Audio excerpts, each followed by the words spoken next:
Pan சூடானதும் 2 cup தண்ணி கொதிக்கிற வரைக்கும் வெயிட் பண்ணலாம். தண்ணி நல்லா கொதி வந்துடுச்சு. ஒரு பேக்கெட் அரிசி சேவையை சேர்த்துருவோம். ஆயில் 1 டீஸ்பூன், ஒரு சிட்டிகை உப்பு. 2 நிமிஷத்துக்கு குக் பண்ணிடலாம். வடிகட்டிடலாம். பேன் சூடானதும் 1.5 டீஸ்பூன் வெள்ளை எள்ளு, 2 டீஸ்பூன் பொட்டுக்கடலை. எள்ளையும் பொட்டுக்கடலையும் நல்லா ட்ரை ரோஸ்ட் பண்ணி ஆற வச்சிடலாம். மிக்ஸி ஜாரில் சேர்த்துருவோம்.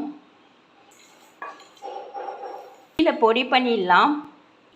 வேக வச்சு வடித்து வச்சுருக்கிற அரிசி சேவையை பிளேட்டில் சேர்த்துருவோம். மிக்ஸியில் பொடி பண்ணி வச்சுருக்கிற எள்ளு பொட்டுக்கடலையை மேலே தூவிடலாம். 1.5 டீஸ்பூன் நாட்டு சர்க்கரை. ஸ்வீட் சேவை ரெடி ஆயிடுச்சு. இது போல் ட்ரை பண்ணி பாருங்கள். தேங்க்யூ.